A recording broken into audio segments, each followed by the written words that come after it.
स्वर्गीय शिवाजीराव ताड सर, माझे वडील गेले 35 वर्ष राजकारणामध्ये शिवसेनेच्या माध्यमातून, त्याच्यानंतर भाजपच्या माध्यमातून तालुक्यामध्ये पूर्ण परिचित. त्यांचं कार्य, सामाजिक कार्य, राजकीय कार्य, त्याच्यानंतर शैक्षणिक कार्य सुद्धा त्यांचं चांगल्या पद्धतीने त्यांनी केलं. कशी विजयदादा ताड त्यांनी सुद्धा पाठोपाठ जगच्या नगर परिषदेमध्ये गेल्या 2017च्या निवडणुकामध्ये त्यांनी सुद्धा विजय मिळवला. त्याप्रमाणे प्रभागाचा विकास हा ध्येय समोर ठेवून त्याचा पूर्णपणे विकास करण्याचा आटोकाट प्रयत्न केला. त्याच्यानंतर लागली निवडणूक. त्याच्यानंतर 2025ची त्यावेळेला मला भाजपानं एक संधी दिली आणि त्या संधीचं जनतेनं मला निवडून देऊन या ठिकाणी माझा सन्मान केला. आणि त्या जनतेचं नंतर ऋण फेडण्यासाठी मी एक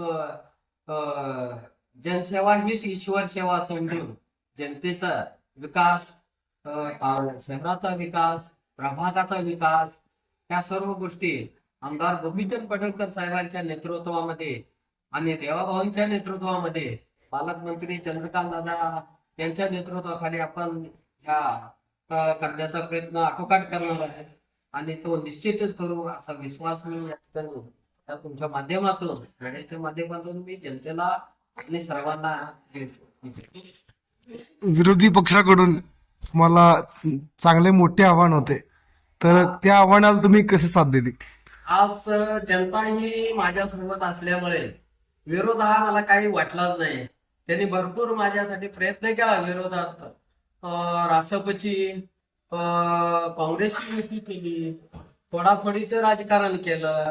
माझ्या विरोधात बऱ्यापैकी अपक्षांची फौज उभा केली.